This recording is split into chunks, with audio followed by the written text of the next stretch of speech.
ಕರ್ತನ ಪರಿಶುದ್ಧ ನಾಮಕ್ಕೆ ಸ್ತೋತ್ರವುಂಟಾಗಲಿ. ಪ್ರೀತಿಯ ದೇವರ ಮಕ್ಕಳೇ, ಮತ್ತೆ ಈ ಲೈಫ್ ಟಿವಿ ಮೂಲಕ ಈ ಪ್ರಾರ್ಥನೆ ಸಮಯದಲ್ಲಿ ಈ ಹೊಸ ತಿಂಗಳಲ್ಲಿ ಮೊದಲನೇ ದಿನದಲ್ಲಿ ನಿಮ್ಮನ್ನು ಸಂಧಿಸುವಂತೆ ಯೇಸು ಸ್ವಾಮಿ ಕೊಟ್ಟಂಥ ಈ ಮಹಾಕೃಪೆಗಾಗಿ ನಾನು ಕರ್ತನಿಗೆ ಸ್ತೋತ್ರ ಸಲ್ಲಿಸ್ತೇನೆ. ಆಮೆನ್. ಈ ಲೈಫ್ ಟಿವಿ ಮೂಲಕ ಈ ಪ್ರಾರ್ಥನೆ ಸಮಯದಲ್ಲಿ ದೇವರ ವಾಕ್ಯವನ್ನು ನೋಡುವ, ಕೇಳುವ, ನಂಬುವ ಪ್ರತಿಯೊಂದು ದೇವರ ಮಕ್ಕಳನ್ನ ಹೃದಯ ಅಂತರಾತ್ಮದಿಂದ ನಿಮ್ಮನ್ನು ಶುಭ ಕೋರುತ್ತೇನೆ, ನಿಮ್ಮನ್ನು ಆಶೀರ್ವದಿಸ್ತೇನೆ. ಆಮೇನ್. ಪ್ರೀತಿ ದೇವ್ರ ಮಕ್ಕಳೇ, ಒಂದು ಕಾರ್ಯಕ್ಕಾಗಿ ಪ್ರಾರ್ಥಿಸಿ ಈ ಮೇ ತಿಂಗಳು ಯೇಸು ಸ್ವಾಮಿ ನಮಗೆ ಇಟ್ಟಿರುವಂಥ ಆಶೀರ್ವಾದವನ್ನು, ವಾಗ್ದಾನವನ್ನು ಹೊಂದಿಕೊಳ್ಳೋಣ. ಇವತ್ತು ನಮ್ಮ ದೇಶ ಪೂರ್ತಿಯಾಗಿ ಕಾರ್ಮಿಕರ ದಿನಾಚರಣೆ, ವರ್ಕರ್ಸ್ ಡೇ ಎಂಬುದಾಗಿ ಇವತ್ತು ಆಚರಿಸ್ತಿದ್ದಾರೆ. ಪ್ರೀತಿ ದೇವ್ರ ಮಕ್ಕಳೇ, ನಮ್ಮ ಭಾರತ ದೇಶದಲ್ಲಿ ಅನೇಕ ಕೋಟಿಗ ಜನಗಳು ಕಾರ್ಮಿಕರಿದ್ದಾರೆ, ಕೆಲಸ ಮಾಡುವರಿದ್ದಾರೆ. ಆಮೇನ್.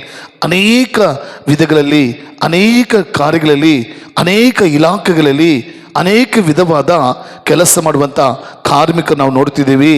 ನಮ್ಮ ಭಾರತ ದೇಶದಲ್ಲಿ ಕಾರ್ಮಿಕರಿಗೋಸ್ಕರ ಖಂಡಿತವಾಗಿ ನಾವು ಪ್ರಾರ್ಥಿಸಬೇಕು.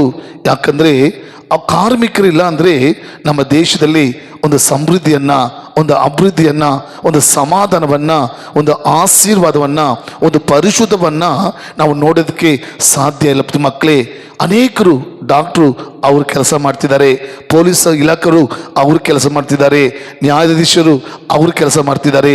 ಅದೇ ರೀತಿ ಈ BBMPಯಲ್ಲಿ ಕೆಲಸ ಮಾಡುವಂಥ ಅವರು ರೋಡ್ಗಳನ್ನು, ರಸ್ತೆಗಳನ್ನು ಸ್ವಚ್ಛ ಮಾಡುವ ಕಾರ್ಯಗಳನ್ನು, ಸ್ವಚ್ಛ ಮಾಡುವ ಕಾರ್ಯಗಳನ್ನು ಮಾಡುತ್ತಿರುವುದು ನೋಡ್ತೀವಿ. ಅನೇಕ ರೀತಿಯಲ್ಲಿ ಸೆಕ್ಯೂರಿಟಿ ಕೆಲಸ ಮಾಡುವರು, ವಾಚ್ಮೆನ್ ಕೆಲಸ ಮಾಡುವರು, ಫ್ಯಾಕ್ಟ್ರಿಯಲ್ಲಿ ಕೆಲಸ ಮಾಡುವರು, ಇಂಜಿನಿಯರ್ ಕೆಲಸ ಮಾಡುವರು, ಅವರವರ ಕೆಲಸ ಮಾಡ್ತಿದ್ದಾರೆ.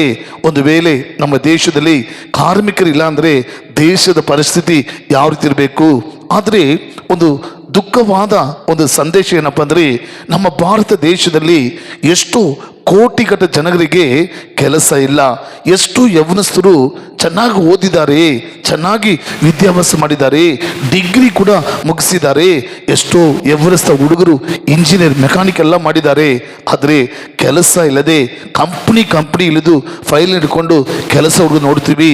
ಕೊನೆಗೆ ಎಷ್ಟೋ ಜನ ತಾನು ಓದಿದಂಥ ಓದಿಗೆ ಅದಕ್ಕೆ ತಕ್ಕ ಸಂಬಳ ಇಲ್ಲದೆ, ತಕ್ಕ ಕೆಲಸ ಇಲ್ಲದೆ, ಎಷ್ಟು ಓದಿರುವಂಥ ಯೌವನಸ್ಥರು ಓಟ್ಗಳಲ್ಲಿ ಹೋಗಿ ಆ ಎಂಜಿಲ್ ತಟ್ಟೆ ತೊಳೆಯೋದಕ್ಕೆ ಕ್ಲೀನರ್ ಆಗಿ ಕೆಲಸ ನೋಡ್ತೀವಿ, ಹೆಲ್ಪರ್ ಆಗಿ ಕೆಲಸವನ್ನು ನೋಡ್ತೀವಿ, ಎಷ್ಟೋ ಹೋಟ್ಲ್ಗಳಲ್ಲಿ ಕೆಲಸವನ್ನು ನೋಡ್ತೀವಿ. ಅದು ಮಾತ್ರ ಮಕ್ಕಳೇ, ಎಷ್ಟೋ ಯೌವನಸ್ಥರು ಓದಿ ವಿದ್ಯಾಭ್ಯಾಸ ಮುಗಿಸಿ ಅವ್ರಿಗೊಂದು ಆಸೆ, ನಾನು ಡಿಗ್ರಿ ಮಾಡಿದ್ದೀನಿ, ಇಂಜಿನಿಯರ್ ಮಾಡಿದ್ದೀನಿ, ಮೆಕ್ಯಾನಿಸಮ್ ಮಾಡಿದ್ದೀನಿ, ನನಗೆ ಒಳ್ಳೆ ಕಂಪ್ನಿಯಲ್ಲಿ ಒಳ್ಳೆ ಕೆಲಸ ಸಿಗುತ್ತೆ, ಒಳ್ಳೆ ಸಂಬಳ ಸಿಗುತ್ತೆ, ಪರ್ಮನೆಂಟ್ ಕೆಲಸ ಸಿಗುತ್ತೆ, ನಾನು ನಮ್ಮ ಕುಟುಂಬವನ್ನು, ನನ್ನ ಎತ್ತವರನ್ನ ನಾನು ಪೋಷಣೆ ಮಾಡ್ಬೋದು ಅಂತ ಆಸೆ ಇಟ್ಕೊಂಡಿದ್ದಾರೆ. ಅದು ಕೊನೆಗೆ ಅವರು ವಿದ್ಯಾಭ್ಯಾಸ ಮುಗಿಸಿ ರಿಸಲ್ಟ್ ಬಂದು ಕಂಪ್ನಿ ಇಂಟರ್ವ್ಯೂಗೆ ಹೋಗಿ ಕೆಲಸ ಸಿಕ್ಕಿಲ್ಲ ಅಂದರೆ ಎಷ್ಟೋ ಯೌವನಸ್ಥರು ಡಿಪ್ರೆಷನ್ ಹೋಗಿದ್ದಾರೆ. ಎಷ್ಟೋ ಯೌವನಸ್ಥರು ಆತ್ಮಹತ್ಯೆ ಮಾಡಿಕೊಂಡು, ಸೂಸೈಡ್ ಮಾಡಿಕೊಂಡು ಸತ್ತೋಗಿಗಳನ್ನು ನೋಡ್ತೀವಿ. ಅದೇ ರೀತಿ ಮಕ್ಕಳೇ, ಎಷ್ಟೋ ಜನ ಕೂಲಿ ಕಾರ್ಮಿಕರು ಕಟ್ಟಡ ಕೆಲಸವನ್ನು ಮಾಡಿ ನೋಡ್ತೀವಿ. ಕೆಲಸ ಮಾಡುವಾಗ ಅವರು ಕೆರಡು ಬಿದ್ದು ಮತ್ತೆ ಕಟ್ಟಡ ಮುರಿದೋಗಿ ಸತ್ತೋಗಿರೋದನ್ನು ನೋಡ್ತೀವಿ. ಆದ್ದರಿಂದ ಖಂಡಿತ ದೇವ್ರ ಮಕ್ಕಳು ನಮ್ಮ ಭಾರತ ದೇಶದಲ್ಲಿರುವಂಥ ಎಲ್ಲ ಕಾರ್ಮಿಕರಿಗೋಸ್ಕರ ನಾವು ಪ್ರಾರ್ಥಿಸಬೇಕು, ಕೆಲಸ ಮಾಡೋರಿಗೋಸ್ಕರ ಪ್ರಾರ್ಥಿಸಬೇಕು. ಅವರ ರಕ್ಷಣೆಗೋಸ್ಕರ, ಅವರ ಸುರಕ್ಷತೆಗೋಸ್ಕರ, ಅವರ ಆರೋಗ್ಯಗೋಸ್ಕರ, ಅವರ ಬಿಡುಗಡೆಗೋಸ್ಕರ, ಅವರ ಆಶ್ರಯಗೋಸ್ಕರ ದೇವ್ರ ಮಕ್ಕಳು ಪ್ರಾರ್ಥಿಸಬೇಕು. ಯಾಕಂದರೆ ನಮ್ಮ ಯೇಸು ಸ್ವಾಮಿ ನಮಗೆ ಏನು ಕಲಿಸ್ಕೊಟ್ಟಿದ್ದಾರೆ, ಪವಿತ್ರ ಗ್ರಂಥದಲ್ಲಿ, ಪರಿಶುದ್ಧ ಬೈಬಲಲ್ಲಿ ಏನು ಬರ್ದಿಕ್ಕಿದ್ದಾರೆ ಅಂದರೆ, ನಾವು ಎಲ್ಲರಿಗೋಸ್ಕರ ಪ್ರಾರ್ಥನೆ ಮಾಡಬೇಕಂತೆ. ಆಮೇಲೆ ಎಲ್ಲರೂ ರಕ್ಷಣೆ ಹೊಂದಿ ಸತ್ಯದ ಜ್ಞಾನದಲ್ಲಿ ಸೇರಬೇಕೆಂಬುದು ಆತನ ಚಿತ್ತವಾಗಿದೆ. ಆಮೇಲೆ ಒಂದು ನಿಮಿಷ ನಾವೆಲ್ಲರೂ ಕಣ್ಗಳ ಮುಚ್ಕೊಂಡು ನಮ್ಮ ಭಾರತ ದೇಶದಲ್ಲಿ ಎಲ್ಲ ಕಾರ್ಮಿಕ ವರ್ಗದವರಿಗಾಗಿ, ಕೆಲಸ ಮಾಡೋದಕ್ಕಾಗಿ, ಅವರ ರಕ್ಷಣೆಗೋಸ್ಕರ, ಅವರ ಸುರಕ್ಷತೆಗೋಸ್ಕರ, ಅವರ ಆಶ್ರಯಗೋಸ್ಕರ, ಅದೇ ರೀತಿ ನಮ್ಮ ಭಾರತ ದೇಶದಲ್ಲಿ ಯಾರು ಕೆಲಸ ಇಲ್ಲದೆ ಆಮೇನ್ ವೇದನೆ ಪಡಬಾರ್ದು, ಕಷ್ಟಪಡಬಾರ್ದು, ಆತ್ಮಹತ್ಯೆ ಮಾಡ್ಕೊಳ್ಬಾರ್ದು, ಡಿಪ್ರೆಷನ್ ಹೋಗಬಾರ್ದು, ಎಲ್ಲರಿಗೂ ಕೆಲಸದ ಒಂದು ಭಾಗ್ಯವನ್ನು ಸಿಗುವಂತೆ ದೇವರು ನಮ್ಮ ದೇಶವನ್ನು, ಭಾರತ ದೇಶವನ್ನು ಕರ್ತನ ಆಶ್ರಯಿಸಬೇಕು. ಎಷ್ಟೋ ನಮ್ಮ ಭಾರತ ದೇಶದಲ್ಲಿ ಎಷ್ಟೋ ಯೌವನಸ್ಥರು ಚೆನ್ನಾಗಿ ಇಂಜಿನಿಯರು, ಡಾಕ್ಟ್ರು ಎಲ್ಲ ಮೆಕ್ಯಾನಿಕ್ ಓದಿ ಆಚೆ ದೇಶ ಹೋಗ್ತಾರೆ. ಪೂರ್ತಿ ಕೆಲಸ ಮಾಡ್ತಾರೆ. ಕಾರಣ ಭಾರತ ದೇಶದ ಕೆಲಸ ಇಲ್ಲ, ಕೆಲಸ ಇದ್ರು ಸಂಬಳ ಸರಿ ಇಲ್ಲ, ಪರ್ಮನೆಂಟ್ ಕೆಲಸ ಇಲ್ಲ ಅಂತ ಇಲ್ಲ. ಅವರೆಲ್ಲ ಇಲ್ಲೇ ಕೆಲಸ ಮಾಡಿದ್ರೆ ನಮ್ಮ ದೇಶ ಇನ್ನೂ ಎಷ್ಟು ಅಭಿವೃದ್ಧಿ ಆಗ್ಬೋದು, ನಮ್ಮ ದೇಶದಲ್ಲಿ ಇನ್ನೂ ಎಷ್ಟು ಡೆವಲಪ್ಮೆಂಟ್ ಮಾಡ್ಬೋದಲ್ವಾ? ನಾವು ಪ್ರಾರ್ಥಿಸೋಣವಾ? ಪ್ರೀತಿಯ ಪರಲೋಕ ತಂದೆಯೇ, ನಮ್ಮ ಕರ್ತನಾದ ಯೇಸುವೆ, ಈ ಒಳ್ಳೆ ಸಮಯ ಸೋತ್ರಪ್ಪ. ಇದು ಈ ಮೇ 1 ಮೊದಲೇ ದಿನ ನಮ್ಮ ಭಾರತ ದೇಶ ಪೂರ್ತಿಯಾಗಿ ಕಾರ್ಮಿಕರ ದಿನಾಚರಣೆ, ವರ್ಕರ್ಸ್ ಡೇ ಎಂಬುದಾಗಿ ಆಚರಣೆ ಮಾಡಿದ್ದಾರೆ ಸಪ್ಪ. ನಮ್ಮ ಭಾರತ ದೇಶದಲ್ಲಿ ಕೆಲಸ ಮಾಡಿದ ಒಂದೊಂದು ಕಾರ್ಮಿಕರಿಗಾಗಿ ಒಂದೊಂದು ಇಲಾಖೆಯಲ್ಲಿ ಅಪ್ಪ, ಒಂದೊಂದು ಯಾವ ಕಾರ್ಯಗಳಲ್ಲಿ ಕೆಲಸ ಮಾಡ್ತಾರೋ ಎಲ್ಲರಿಗೂ ಸ್ತೋತ್ರ ಮಾಡ್ತೀನಪ್ಪ. ನಮ್ಮ ಭಾರತ ದೇಶದಲ್ಲಿ ಇರುವಂಥ ಎಲ್ಲ ಕಾರ್ಮಿಕರುಗಳು ಯೇಸು ಕ್ರಿಸ್ತುವಿನ ನಾಮದಲ್ಲಿ ರಕ್ಷಣೆ ಹೊಂದಲಿ ಸ್ವಾಮಿ. ಅವರು ಮಾಡುವ ಕೆಲಸದಲ್ಲಿ ಒಂದು ಸುರಕ್ಷತೆ ಇರಲಿ ಸಪ್ಪ. ಯಾವುದೇ ಆಪತ್ತುಗಳು, ಯಾವುದೇ ಕೇಡು, ಯಾವುದೇ ಮರಣ ಉಂಟಾಗದಂತೆ, ಸಾವುಗಳು ಉಂಟಾಗದಂತೆ ಕರ್ತನೆ ಒಂದು ಸುರಕ್ಷತೆಯನ್ನು ಕೊಡಬೇಕಂತ ಪ್ರಾರ್ಥಿಸ್ತೇನೆ. ನಿಮ್ಮ ಸಹಾಯ ಹಸ್ತ ಅವ್ರ ಮೇಲೆ ಇರಬೇಕಂತ ಪ್ರಾರ್ಥಿಸ್ತೇನೆಪ್ಪ. ಅಪ್ಪ, ಯಾರಿಗೆಲ್ಲ ಕೆಲಸ ಇಲ್ವೋ, ಯಾರೆಲ್ಲ ಓದಿ ಕೂಡ ಕೆಲಸ ಇಲ್ಲ ತಿರುಗಾಡ್ತಿದ್ರು, ಅವ್ರಿಗೆಲ್ಲ ಒಳ್ಳೆ ಕೆಲಸ ಸಿಗುವಂತೆ, ಪರ್ಮನೆಂಟ್ ಕೆಲಸ ಸಿಗುವಂತೆ, ಒಳ್ಳೆ ಸಂಬಳ ಸಿಗುವಂತೆ ಕರ್ತನೆ ಯೌವನಸ್ಥ ಮಕ್ಕಳನ್ನ ನೀನು ಆಶೀರ್ವದಿಸಬೇಕಂತ ಪ್ರಾರ್ಥಿಸ್ತೇನೆ ಸಪ್ಪ. ಅದೇ ರೀತಿ ಸಪ್ಪ ಎಲ್ಲ ಕಾರ್ಮಿಕರ ರಕ್ಷಣೆಗೋಸ್ಕರ ಪ್ರಾರ್ಥಿಸ್ತೇವಪ್ಪ. ಅವರ ಸುರಕ್ಷತೆಗೆ ಪ್ರಾರ್ಥಿಸ್ತೇವೆ ಸಪ್ಪ. ಅವರ ಆರೋಗ್ಯಕ್ಕೋಸ್ಕರ, ಸೌಖ್ಯಕ್ಕೋಸ್ಕರ ಪ್ರಾರ್ಥಿಸ್ತೀವಪ್ಪ. ಕೆಲಸ ಮಾಡುವ ಒಬ್ಬೊಬ್ಬರಿಗೆ ಒಳ್ಳೆ ಬಲವನ್ನು, ಕ್ಷೇಮವನ್ನು, ಆರೋಗ್ಯವನ್ನು ನೀನು ಅನುಗ್ರಹಿಸಿ ಪ್ರಾರ್ಥಿಸ್ತಪ್ಪ. ನಿಮ್ಮ ರಕ್ಷಣೆ ಕರ ಅವ್ರ ಮೇಲೆ ಇರಬೇಕಂತ ಪ್ರಾರ್ಥಿಸ್ತೇನೆ. ಎಲ್ಲ ಕಾರ್ಮಿಕರಿಗೆ ಯೇಸು ಕ್ರಿಸ್ತುವಿನ ನಾಮದಲ್ಲಿ ಶುಭಾಶಯವನ್ನು ಕೊಡ್ತಿದ್ದೇನೆ. ಅವರ ಯೇಸು ಕ್ರಿಸ್ತುವಿನ ನಾಮದಲ್ಲಿ ಶುಭ ಕೋರಿ ಅವ್ರನ್ನ ಆಶೀರ್ವದಿಸ್ತೇನೆ. ಅವರೆಲ್ಲ ರಕ್ಷಣೆ ಹೊಂದಿ ನಿನ್ನ ಮಕ್ಕಳಾಗಿ ಮಾರ್ಪಟ್ಟು ನಿಮ್ಮ ಆಶೀರ್ವಾದ ಹೊಂದಿಕೊಳ್ಳಿ ನಮ್ಮ ಜೀವನ ತಂದೆಯೇ. ಆಮೆನ್. ಹಲ್ಲೆಲೂಯಾ. ಪ್ರೀತಿ ದೇವ್ರ ಮಕ್ಕಳೇ, ನಾವು ದೇವ್ರ ಮಕ್ಕಳು ಎಲ್ಲರಿಗೋಸ್ಕರ ಪ್ರಾರ್ಥನೆ ಮಾಡಬೇಕೆಂಬುದಾಗಿ ಪರಿಶುದ್ಧ ಆತ್ಮನು ಪವಿತ್ರ ಗ್ರಂಥದಲ್ಲಿ ಬರೆದಿಕ್ಕಿದ್ದಾರೆ. ನಾವು ಬೇರೆ ಭಾನುವಾರ ಸಭೆಗೆ ಹೋಗಿ ಆರಾಧನೆ ಮಾಡಿ ಹೆಸರಿಗೆ ಕ್ರೈಸ್ತರಾಗಿರಬಾರ್ದು. ನಾವು ಎಲ್ಲರೂ ನಮ್ಮ ದೇಶ ರಕ್ಷಣೆಗೋಸ್ಕರ, ನಮ್ಮ ಜನರ ರಕ್ಷಣೆಗೋಸ್ಕರ, ಬಿಡುಗಡೆಗೋಸ್ಕರ ಪ್ರತಿಯೊಂದು ದೇವರ ಮಕ್ಕಳು, ಪ್ರತಿಯೊಂದು ದೇವರ ಕುಟುಂಬಗಳು, ಪ್ರತಿಯೊಂದು ದೇವರ ಸಭೆಗಳು ಪ್ರಾರ್ಥಿಸಬೇಕು. ದೇವರು ಪ್ರಾರ್ಥನೆ ಕೇಳಿ ದೇಶದಲ್ಲಿ ರಕ್ಷಣೆ, ಒಂದು ಉಜ್ಜೀವನ, ಒಂದು ದೊಡ್ಡ ಆಶೀರ್ವಾದವನ್ನ ಉಂಟು ಮಾಡ್ತಾರೆ.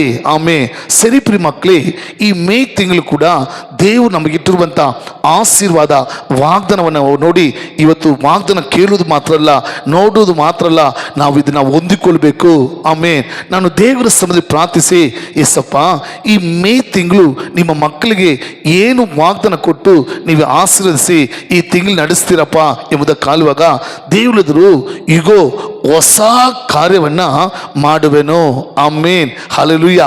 ಇದನ್ನು ನೋಡ್ತಿರೋ ಪ್ರೀತಿಯ ಸಹೋದರ, ಪ್ರೀತಿಯ ಸಹೋದರಿ, ಒಂದು ವೇಳೆ ಅಯ್ಯೋ ಈ ಮೇ ತಿಂಗಳು ನನಗೆ ಹೇಗಿರ್ತದೋ, ನನ್ನ ಪರಿಸ್ಥಿತಿ ಹೀಗಿದೆ, ನನ್ನ ಕೆಲಸ ಹೀಗಿದೆ, ನನ್ನ ಕುಟುಂಬ ಹೀಗಿದೆ, ನನ್ನ ಬೆಳವಣಿಗೆ ಹೀಗಿದೆ, ನನ್ನ ಅಗತ್ಯಗಳು ಈ ರೀತಿ ಎಂಬುದು ಕಳವಳ ಪಡ್ತಾ ಇದ್ದೀರಾ, ಭಯ ಪಡ್ತಾ ಇದ್ದೀರಾ? ಏಸಪ್ಪ ಹೇಳ್ತಿದ್ದಾರೆ, ನನ್ನ ಪ್ರೀತಿಯ ಮಗನೇ, ನನ್ನ ಪ್ರೀತಿಯ ಮಗಳೇ, ಇದು ಈ ತಿಂಗಳು ನಿಮ್ಮ ಜೀವಿತದಲ್ಲಿ ಹೊಸ ಕಾರ್ಯವನ್ನ ಮಾಡುವೆನು.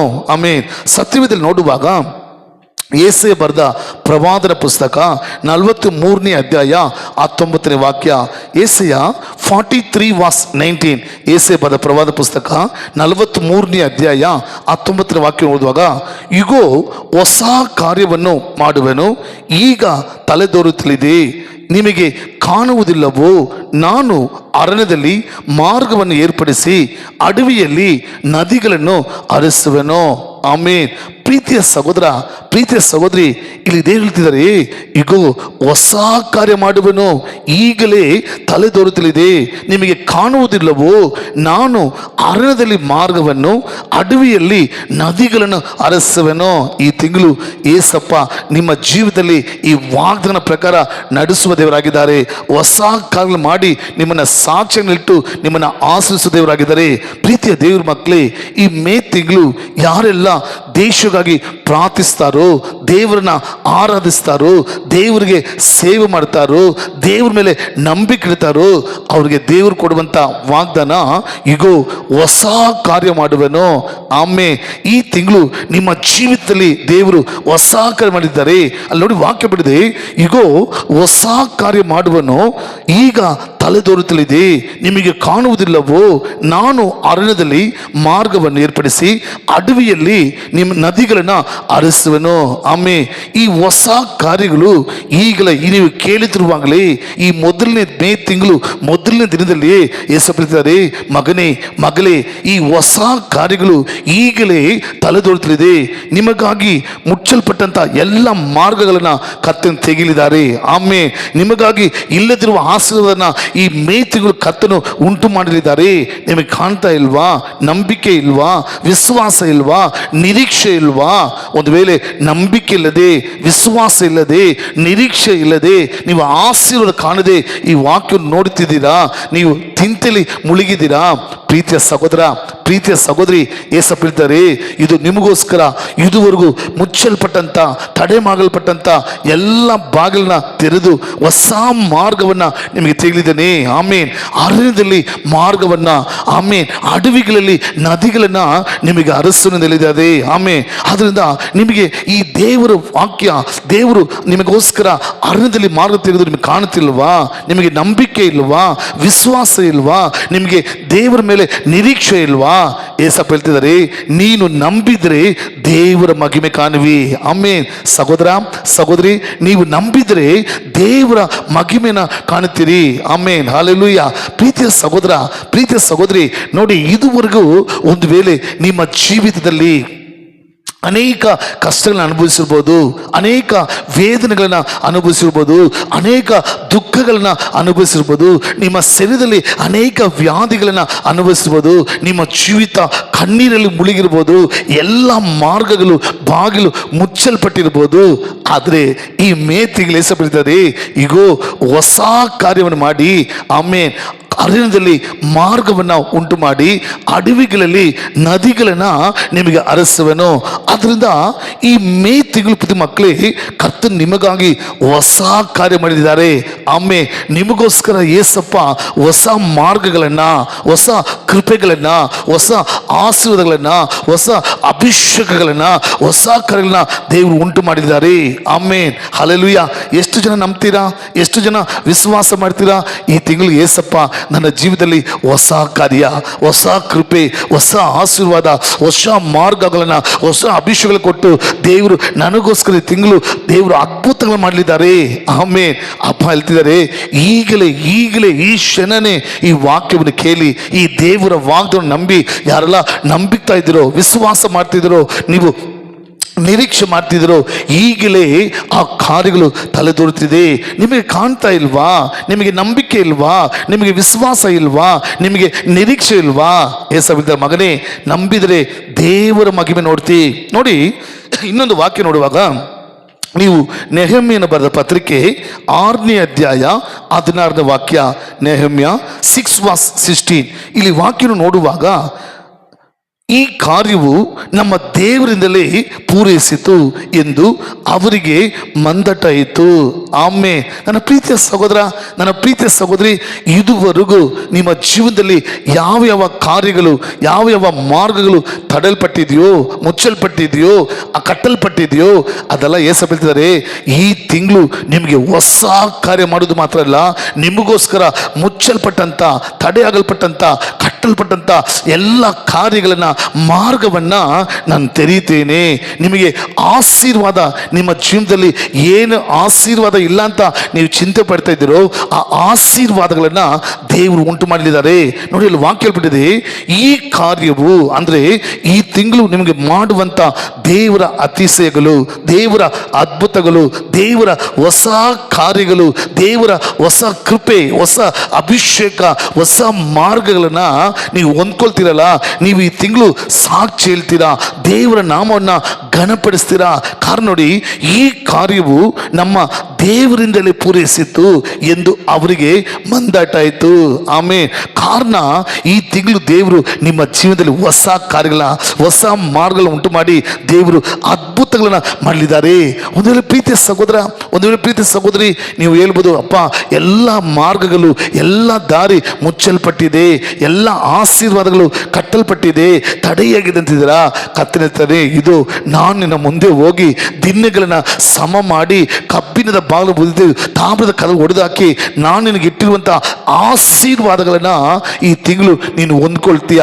ನಾನು ನಿನಗೆ ಆಶೀರ್ವಾದನ ಉಂಟು ಮಾಡ್ತೀನಿ, ನಿನಗೋಸ್ಕರ ಮಾರ್ಗವನ್ನು ತೆರಿತೀನಿ, ನಿನಗೋಸ್ಕರ ಆಶೀರ್ವಾದಗಳನ್ನು ಉಂಟು ಮಾಡ್ತೀನಿ. ಆಮೇನ್. ಆದರೆ ದೇವರ ಮಕ್ಕಳು ಈ ತಿಂಗಳು ದೇವರು ಕೊಟ್ಟಂಥ ವಾಗ್ದಾನವನ್ನು ಹೊಂದಿಕೊಳ್ಬೇಕಾ, ಈ ಹೊಸ ಆಶೀರ್ವಾದಗಳನ್ನು ಅನುಗ್ರಹವನ್ನು ಹೊಂದಿಕೊಳ್ಬೇಕಾದ್ರೆ ದೇವರೊಂದು 3 ಆಲೋಚನೆ ಕೊಡ್ತಿದ್ದಾರೆ. ಮೊದಲನೇದಾಗಿ ನಾವು ಈ ವಾಗ್ದಾನವನ್ನು ವಿಶ್ವಾಸ ಮಾಡಬೇಕು. ಆಮೇಲೆ ಹೌದು ಎಸಪ್ಪ, ಒಂದು ವೇಳೆ ಇದುವರೆಗೂ ನಾನು ಕಣ್ಣೀರಲ್ಲಿದ್ದೆ, ದುಃಖದಲ್ಲಿದ್ದೆ, ವೇದನೆಯಲ್ಲಿದ್ದೆ, ನನ್ನ ವ್ಯಾಧಿಯಲ್ಲಿದ್ದೆ, ಆದರೆ ಈ ಮೇ ತಿಂಗಳು ಈ ನಿಮಿಷದಿಂದ ನನ್ನ ಜೀವನದಲ್ಲಿ ಹೊಸ ಅದ್ಭುತವನ್ನು, ಹೊಸ ಕಾರ್ಯಗಳನ್ನು, ಹೊಸ ಮಾರ್ಗಗಳನ್ನು, ಹೊಸ ಆಸನ ಉಂಟು ಮಾಡ್ತೀಯಪ್ಪ. ನಾನು ವಿಶ್ವಾಸ ಮಾಡ್ತೀನಿ. ನೀವು ವಿಶ್ವಾಸ ಮಾಡುವಾಗ, ನೀವು ಪ್ರೀತಿಯ ಮಕ್ಕಳೇ ನಂಬುವಾಗ ದೇವರು ತನ್ನ ಮಹಿಮೆಯನ್ನು, ದೇವರು ತನ್ನ ಅದ್ಭುತಗಳನ್ನು ನಿಮ್ಮ ಜೀವಿತದಲ್ಲಿ ತೋರ್ಪಡ್ತಾರೆ. ಪ್ರೀತಿಯ ಸಹೋದರ, ನಿಮ್ಮ ಪರಿಸ್ಥಿತಿಯನ್ನು ನೋಡಿ, ನಿಮ್ಮ ಕಾರ್ಯಗಳನ್ನು ನೋಡಿ, ನಿಮ್ಮ ಕಾರ್ಯಗಳನ್ನು ನೋಡಿ ನೀವು ಅಯ್ಯೋ ನನ್ನ ಕಾರ್ಯ ಈ ರೀತಿ ಇದೆ, ನನ್ನ ಜೀವನ ಈ ರೀತಿ ಇದೆ, ನನ್ನ ಕುಟುಂಬ ಈ ರೀತಿ ಇದೆ, ನನ್ನ ಬೆಳವಿನ ಈ ರೀತಿ ಇದೆ, ನನ್ನ ಅಗತ್ಯ ಈ ರೀತಿ ಇದೆ, ನನ್ನ ಮಕ್ಕಳು ಈ ರೀತಿ ಇದೆ ಅಂತ ನೀವು ನೋಡ್ಬಿಡಿ. ನಂಬಿಕೆ ಇಡಿ, ದೇವ್ರ ಮೇಲೆ ವಿಶ್ವಾಸ ಮಾಡಿ. ಹೌದು, ಒಂದು ವೇಳೆ ಇದುವರೆಗೂ ಮಾರ್ಗಗಳು ಮುಚ್ಚಲ್ಪಟ್ಟಿರ್ಬೋದು, ಆಶೀರ್ವಾದ ತಡೆಯಾಗಿರ್ಬೋದು, ಆದರೆ ಈ ಮೇ ತಿಂಗಳು ಈ ನಿಮಿಷದಿಂದ, ಈ 1ನೇ ತಾರೀಕಿನಲ್ಲಿ ದೇವರು ನನಗೆ ಹೊಸ ಕಾರ್ಯಗಳನ್ನು, ಹೊಸ ಮಾರ್ಗಗಳನ್ನು ನನಗೆ ಉಂಟು ಮಾಡಲಿದ್ದಾರೆ. ನನ್ನ ಇಲ್ಲದಿರುವ ಆಸನ ದೇವರನ್ನು ಕೊಟ್ಟು ನನ್ನ ಸಾಕ್ಷಿಯನ್ನು ಆಶೀರ್ವದಿಸ್ತಾರೆ ಎಂಬುದಾಗಿ ಮೊದಲನೇದಾಗಿ ದೇವರು ಕೊಡುವ ಆಲೋಚನೆ, ನೀವು ವಿಶ್ವಾಸ ಮಾಡಿರಿ, ಅಂದರೆ ನಂಬಿಕೆ ಇಡಿರಿ ದೇವ್ರ ಮೇಲೆ. ಹೌದು, ಈ ತಿಂಗಳು ಏಸಪ್ಪ ನನಗೋಸ್ಕರನೇ ಈ ವಾಗ್ದಾನ ಮಾಡಿದ್ದಾರೆ, ನನಗೋಸ್ಕರನೇ ಆತನ ಸೇವಕರ ಮೂಲಕ ಮಾತಾಡ್ತಿದ್ದಾರೆ. ನಾನು ವಿಶ್ವಾಸ ಮಾಡ್ತೀನಪ್ಪ, ನಾನು ನಂಬಿಕೆ ಇಡ್ತೀನಪ್ಪ ಎಂಬುದು ನಂಬಬೇಕು. ಎರಡನೇದಾಗಿ, ನೀವು ಯಾವಾಗ ವಿಶ್ವಾಸ ಇಡ್ತೀರೋ ದೇವರ ವಾಗ್ದಾನ ಮೇಲೆ, ದೇವರ ವಾಕ್ಯದ ಮೇಲೆ, ದೇವರ ಆಶೀರ್ವಾದದ ಮೇಲೆ ನೀವು ಯಾವಾಗ ವಿಶ್ವಾಸ ಇಡ್ತೀರೋ, ನಂಬಿಕೆ ಇಡ್ತೀರೋ, ಆತನು ಮಹಿಮೆಯನ್ನು ತೋರ್ಪಡಿಸ್ತಾರೆ, ಅದ್ಭುತಗಳನ್ನು ಮಾಡ್ತಾರೆ, ಅತಿಶಯಗಳನ್ನು ಉಂಟು ಮಾಡ್ತಾರೆ. ಆಗ ದೇವರ ಮಕ್ಕಳು ಯಾವಾಗ ನೀವು ನಂಬುವಾಗ, ವಿಶ್ವಾಸ ಇಡುವಾಗ ನಿಮ್ಮ ಜೀವಿತದಲ್ಲಿ ದೇವರು ಅತಿಶಯಗಳನ್ನು ಮಾಡ್ತಾರೋ, ಅದ್ಭುತಗಳನ್ನು ಮಾಡ್ತಾರೋ, ದೇವರು ನಿಮ್ಮನ್ನು ಆಶೀರ್ವದಿಸ್ತಾರೋ, ದೇವರು ಹೊಸ ಕಾರ್ಯಗಳನ್ನು, ಹೊಸ ಮಾರ್ಗಗಳನ್ನ ಉಂಟು ಮಾಡ್ತಾರೋ, ನೀವು ದೇವರನ್ನ ಸಾಕ್ಷಿ ಇರಬೇಕು. ಇವತ್ತು ತುಂಬ ಜನ ಪ್ರೀತಿಯ ಮಕ್ಕಳೇ ಸಾಕ್ಷಿ ಹೇಳುವುದಿಲ್ಲ. ಅನೇಕ ದೇವ್ರ ಮಕ್ಕಳಿಗೆ ಸಾಕ್ಷಿ ಹೇಳುವುದಕ್ಕೆ ನಾಚಿಕೆ, ಅವ್ರಿಗೆ ಅವಮಾನ, ಏನೋ ಒಂದು ಅವಮಾನ ಥರ, ಒಂದು ನಾಚಿಕೆ ಥರ ಅವ್ರು ಫೀಲ್ ಪಡ್ತಾರೆ. ಇಲ್ಲ, ಏಸಪ್ಪ ಮಾಡುವ ಅದ್ಭುತಗಳನ್ನು, ಏಸಪ್ಪ ಮಾಡುವ ಆಶೀರ್ವಾದಗಳನ್ನು, ದೇವರು ನಮಗೆ ಕೊಡುವಂಥ ಅತಿಶಯಗಳನ್ನು ಸಭೆ ಮಧ್ಯದಲ್ಲಿ, ಜನರ ಮಧ್ಯದಲ್ಲಿ, ಅನ್ಯರ ಮಧ್ಯದಲ್ಲಿ ದೇವರ ನಾಮ ಮಹಿಮೆಗಾಗಿ ನಾವು ಸಾಕ್ಷಿ ಹೇಳಬೇಕು. ಮೊದಲನೇದಾಗಿ ವಿಶ್ವಾಸ ಮಾಡಿರಿ. ಎರಡನೇದಾಗಿ ಸಾಕ್ಷಿ ಹೇಳ್ರಿ. ಈ ತಿಂಗಳು ಪೂರ್ತಿ ಒಂದೊಂದು ನಿಮಿಷನೂ ನಿಮ್ಮ ಜೀವಿತದಲ್ಲಿ ಹೊಸ ಕಾರ್ಯ, ಹೊಸ ಮಾರ್ಗ, ಹೊಸ ಅದ್ಭುತಗಳನ್ನ ದೇವರು ಉಂಟು ಮಾಡಲಿದ್ದಾರೆ. ನೀವು ಪ್ರತಿ ದಿನ ಪ್ರತಿಯೊಂದು ಅದ್ಭುತ ಹೊಂದಿಕೊಳ್ತಾ ದೇವರ ನಾಮ ಮಹಿಮೆಗಾಗಿ ಸಾಕ್ಷಿ ಹೇಳ್ರಿ. ಮೂರನೇದಾಗಿ ಆತನ ಸಾಕ್ಷಿ ಏನು ಗೊತ್ತಾ? ದೇವರ ನಾಮವನ್ನು ಘನಪಡಿಸಿರಿ. ಆಮೇನ್. ಪ್ರೀತಿಯ ಸಹೋದರ, ಪ್ರೀತಿಯ ಸಹೋದರಿ, ನನ್ನನ್ನು ಘನಪಡಿಸುವರನ್ನ ನಾನು ಕೂಡ ಘನಪಡಿಸ್ತೀನಿ. ಆ ವಾಕ್ಯದ ಪ್ರಕಾರ ವಿಶ್ವಾಸ ಇಡುವಾಗ ದೇವರು ಅದ್ಭುತ ಮಾಡ್ತಾರೆ, ಅತಿಶಯ ಮಾಡ್ತಾರೆ, ತನ್ನ ಮಹಿಮೆಯನ್ನು ತೋರ್ಪಡಿಸ್ತಾರೆ. ಆಗ ದೇವ್ರ ಮಕ್ಕಳು ಅದ್ಭುತ ಹೊಂದಿಕೊಳ್ಳೋದು ಮಾತ್ರ ಅಲ್ಲ, ಅತಿಶಯಗಳನ್ನು ಹೊಂದಿಕೊಳ್ಳೋದು ಮಾತ್ರ ಅಲ್ಲ, ಬಿಡುಗಡೆ ಹೊಂದಿಕೊಳ್ಳೋದು ಮಾತ್ರ ಅಲ್ಲ, ಸೌಖ್ಯವನ್ನು ಹೊಂದಿಕೊಳ್ಳೋದು ಮಾತ್ರ ಅಲ್ಲ, ನಾವು ಸಾಕ್ಷಿ ಹೇಳಬೇಕು. ಆಮೇನ್. ಮೂರನೇದಾಗಿ ದೇವರ ನಾಮವನ್ನು ಘನಪಡಿಸಬೇಕು. ಆಮೇನ್. ಯಾವುದೇ ಕಾರಣಕ್ಕೂ ನಾವು ದೇವರನ್ನ ಘನಪಡಿಸುವುದರಲ್ಲಿ ಹಿಂದೆ ಮುಂದೆ ಯೋಚನೆ ಮಾಡಬಾರ್ದು, ನಾಚಿಕೆ ಪಡಬಾರ್ದು. ಅಪ್ಪ, ನೀನು ಎಷ್ಟು ಅದ್ಭುತ ಮಾಡಿದೆಯಪ್ಪ, ಎಷ್ಟು ಬಿಡುಗಡೆ ಕೊಟ್ಟಿದೆಯಪ್ಪ, ಎಷ್ಟು ನೀತಿವಂತನಪ್ಪ, ಎಷ್ಟು ಸತ್ಯವಂತನಪ್ಪ, ನೀನು ಎಷ್ಟು ನಂಬಿಕಸ್ಥ ದೇವರಪ್ಪ, ನನ್ನ ಜೀವನದಲ್ಲಿ ಈ ತಿಂಗಳ ಆರಂಭದಲ್ಲಿ ಎಷ್ಟೊಂದು ಹೊಸ ಕಾರ್ಯಗಳಪ್ಪ, ಹೊಸ ಮಾರ್ಗಗಳನ್ನು ಉಂಟು ಮಾಡಿ ಎಷ್ಟೊಂದು ಅದ್ಭುತಗಳನ್ನ ನೀನು ಕೊಟ್ಟಿದ್ದಕ್ಕಾಗಿ ಅಪ್ಪ ನಿಮಗೆ ಸ್ತೋತ್ರ ಅಂತ ಹೇಳಿ ಆತನ ನಾಮವನ್ನು ಘನಪಡಿಸಿ. ಈ ಮೂರು ಕಾರ್ಯವನ್ನು ದೇವ್ರ ಮಕ್ಕಳು ಈ ತಿಂಗಳು ನೀವು ಮಾಡುವಾಗ, ಈ ತಿಂಗಳು ಪೂರ್ತಿಯಾಗಿ ಯೇಸು ಕ್ರಿಸ್ತುವಿನ ನಾಮದಲ್ಲಿ ಹೇಳ್ತಿದ್ದೇನೆ, ದೇವರು ನಿಮಗೆ ಹೊಸ ಕಾರ್ಯವನ್ನು, ಹೊಸ ಆಶೀರ್ವಾದವನ್ನು, ಹೊಸ ಕೃಪೆಗಳನ್ನು, ಹೊಸ ಅಭಿಷೇಕವನ್ನು, ಹೊಸ ಮಾರ್ಗನ ನಿಮಗೆ ತೆರೆದಿಟ್ಟು ನಿಮ್ಮನ್ನು ಆಶೀರ್ವಿಸಿ ಈ ತಿಂಗಳು ಪೂರ್ತಿಯಾಗಿ ನಿಮ್ಮನ್ನು ಅದ್ಭುತವಾಗಿ ನಡೆಸಿ ನಿಮ್ಮನ್ನು ಆಶೀರ್ವಿಸ್ತಾರೆ. ಒಪ್ಪಿಸ್ಕೊಡೋಣವಾ? ಪ್ರಾರ್ಥಿಸೋಣವಾ? ಎಲ್ಲ ಇರುವ ಸ್ಥಳದಲ್ಲಿ ನಂಬಿಕೆಯಿಂದ, ವಿಶ್ವಾಸದಿಂದ ಪ್ರಾರ್ಥಿಸೋಣವಾ? ಪ್ರೀತಿಯ ಪರಲೋಕ ತಂದೆಯೇ, ನಮ್ಮ ಕರ್ತನಾದ ಯೇಸುವೆ, ಈ ಒಳ್ಳೆಯ ಸಮಯಗ ಸ್ತೋತ್ರಪ್ಪ. ಇದು ಈ ಲೈಫ್ ಟೀಮ್ ಮೂಲಕ ಈ ಪ್ರಾರ್ಥನೆ ಸಮಯದಲ್ಲಿ ಯಾರೆಲ್ಲ ನಿಮ್ಮ ವಾಗ್ದಾನವನ್ನು ಕೇಳಿ ನಂಬಿಕೆ ಇರ್ತಿದ್ದಾರೋ, ವಿಶ್ವಾಸ ಇರ್ತಾರೋ, ಅಷ್ಟು ಜನರ ಜೀವನದಲ್ಲಿ ಅಪ್ಪ ಹೊಸ ಕಾರ್ಯಗಳು ನಡಿಬೇಕಂತ ಪ್ರಾರ್ಥಿಸ್ತೇನೆ. ಹೊಸ ಮಾರ್ಗಗಳು ತೆರೆಯಲ್ಪಡಬೇಕಂತ ಪ್ರಾರ್ಥಿಸ್ತೇನೆ. ಹೊಸ ಅಭಿಷೇಕ, ಕೃಪೆಗಳು, ಆಶೀರ್ವಾದಗಳು ಅವ್ರಿಗೆ ಉಂಟಾಗಬೇಕಂತ ಪ್ರಾರ್ಥಿಸ್ತೇನೆ ಸಪ್ಪ. ಅದೇ ರೀತಿ ಸಪ್ಪ, ನೀನು ಅದ್ಭುತ ಮಾಡುವಾಗ ಸಭೆಗಳ ಮಧ್ಯದಲ್ಲಿ, ಅನೇಕ ಜಾತಿ ಜನರ ಮಧ್ಯದಲ್ಲಿ, ಅನ್ಯರ ಮಧ್ಯದಲ್ಲಿ ಸಾಕ್ಷಿ ಹೇಳುವಂತೆ ಕೃಪೆ ಮಾಡಪ್ಪ. ಹೌದು ಕರ್ತನೆ, ಯಾವ ಯಾವ ಕಾಲದಲ್ಲಿ ನಿಮ್ಮ ನಾಮವನ್ನು ನಂಬ್ತಿದ್ದಾರೋ, ವಿಶ್ವಾಸ ಮಾಡ್ತಿದ್ದಾರೋ, ಅದ್ಭುತ ನಡೀತಿರುವಾಗ ಅಪ್ಪ, ಅತೀಸ್ಯಗಳು ನಡೀತಿರುವಾಗ, ಬಿಡುಗಡೆ ಹೊಂದಿಕೊಳ್ಳುವಾಗ ಜನಗಳು ಅಪ್ಪ, ನಿಮ್ಮ ಮಕ್ಕಳು ಸಾಕ್ಷಿ ಹೇಳುವಂತೆ ಕೃಪೆ ಮಾಡಪ್ಪ. ಅದೇ ರೀತಿ ಸ್ವಾಮಿ, ನಿಮ್ಮ ನಾಮವನ್ನು ಘನಪಡಿಸಬೇಕು, ನಿಮ್ಮ ನಾಮವನ್ನು ಮಹಿಮೆಪಡಿಸಬೇಕು. ನಾನು ನಂಬ್ತಿದ್ದೀನಪ್ಪ, ನಾನು ವಿಶ್ವಾಸ ಮಾಡ್ತಿದ್ದಪ್ಪ. ಈ ವಾಕ್ಯವನ್ನು ಕೇಳಿ ಯಾರೆಲ್ಲ ನಂಬ್ತಿದ್ದಾರೋ ಈಗಲೇ ಅದ್ಭುತ ನಡೀತಿರೋದಕ್ಕಾಗಿ ಸ್ತೋತ್ರ ಮಾಡ್ತಾನೆ. ಅತಿಥ್ಯಗಳು ನಡೀತಿರೋದಕ್ಕಾಗಿ ಸ್ತೋತ್ರ ಮಾಡ್ತಾನೆ. ಬಾಗಿಲು ಮುಚ್ಚಲ್ಪಟ್ಟ ಬಾಗಿಲುಗಳು, ಮುಚ್ಚಲ್ಪಟ್ಟ ಅಪರಾಧ ಮಾರ್ಗಗಳು ತೆರೆಯಲ್ಪಡೋದಕ್ಕಾಗಿ ಸ್ತೋತ್ರಪ್ಪ. ಇದು ಅರಣ್ಯದಲ್ಲಿ ಅಪರಾಧ ಮಾರ್ಗ ತೆಗೆದು ಅಡವಿಗಳಲ್ಲಿ ನದಿಗಳು ಹರಿಸ್ತಿರ್ಬೇಕಾಗಿ ಆಶೀರ್ವಾದಗಳು ಉಂಟು ಮಾಡ್ತಿರೋದಕ್ಕಾಗಿ ಸ್ತೋತ್ರಪ್ಪ. ಅವ್ರ ಜೀವನದಲ್ಲಿರುವಂಥ ಎಲ್ಲ ತಡೆಗಳು, ಎಲ್ಲ ಕಟ್ಟುಗಳು ಯೇಸು ಕ್ರಿಸ್ತುವಿನ ನಾಮದಲ್ಲಿ ಬಿಚ್ಚಲ್ಪಡಬೇಕಂತ ಪ್ರಾರ್ಥಿಸಿದ ಸಪ್ಪ. ಅದ್ಭುತ ನಡೀತಿರೋದಕ್ಕಾಗಿ ಸ್ತೋತ್ರ, ಮಾರ್ಗಗಳು ತೆರೀತಿರೋದಕ್ಕಾಗಿ ಸ್ತೋತ್ರ, ಬಿಡುಗಡೆ ಉಂಟಾಗುತ್ತಿರೋದಕ್ಕಾಗಿ ಸ್ತೋತ್ರ ಅಪ್ಪ. ನಂಬುತ್ತಿರುವಾಗಲೇ ಸೌಖ್ಯಗಳು ಉಂಟಾಗುತ್ತಿರೋದಕ್ಕಾಗಿ ಸ್ತೋತ್ರಪ್ಪ. ಈ ತಿಂಗಳು ಅನೇಕ ಜನಗಳ ಸಾಕ್ಷಿಯಲ್ಲಿ ನಿಮ್ಮ ನಾಮವನ್ನು ಘನಪಡಿಸೋದಕ್ಕಾಗಿ ಸ್ತೋತ್ರಪ್ಪ. ನಾನು ವಿಶ್ವಾಸ ಮಾಡ್ತೀನಿ, ನಾನು ನಂಬ್ತಿದ್ದೇನೆ. ಈಗಲೇ ನಿಮ್ಮ ಶಕ್ತಿ ಒಬ್ಬೊಬ್ಬರನ್ನ ಮುಟ್ಟಿ ಕ್ರಿಯೆ ಮಾಡ್ತಿದ್ದಕ್ಕಾಗಿ ಸ್ತೋತ್ರಪ್ಪ. ಆ ರೀತಿ ಮಾಡಿದಂಥ ಎಲ್ಲ ಯೇಸು ಸ್ವಾಮಿಗೆ ಎಲ್ಲ ಘನ ಸ್ತುತಿ ಮಹಿಮೆ ನಿಮ್ಮೊಬ್ಬರಿಗೆ ಸಲ್ಲಿಸ್ತೀನಿ, ನಮ್ಮ ಜೀವನ ತಂದೆಯೇ. ಆಮೇನ್, ಆಮೇನ್. ಪ್ರೀತಿ ದೇವ್ರ ಮಕ್ಕಳೇ, ದೇವರು ನಮ್ಮೊಂದಿಗೆ ಮಾತಾಡಿದ್ದಾರೆ, ವಾಗ್ದಾನ ಕೊಟ್ಟಿದ್ದಾರೆ. ವಿಶ್ವಾಸ ಮಾಡಿರಿ, ಸಾಕ್ಷಿಯಲ್ಲಿರಿ, ಯೇಸುವಿ ನಾಮವನ್ನು ಘನಪಡಿಸಿರಿ. ಕತ್ತಂತಾನೆ ಈ ತಿಂಗಳು ಪೂರ್ತಿಯಾಗಿ ಈ ವಾಗ್ದಾನ ಪ್ರಕಾರ ನಿಮ್ಮೊಂದಿಗೆ, ನಿಮ್ಮ ಕುಟುಂಬದೊಂದಿಗೆ, ನಿಮ್ಮ ಸೇವೆಯೊಂದಿಗೆ, ನಿಮ್ಮ ಮಕ್ಕಳೊಂದಿಗೆ, ನಿಮ್ಮ ಕಾರ್ಯವೊಂದಿಗೆ, ನಿಮ್ಮ ಸಭೆಯೊಂದಿಗೆ ಹೊಸ ಕಾರ್ಯಗಳು ಮಾಡಿ, ಹೊಸ ಮಾರ್ಗ ತೆಗೆದು ನಿಮ್ಮನ್ನು ಆಶೀರ್ವದಿಸಲಿ. ಆಮೇನ್. God bless you.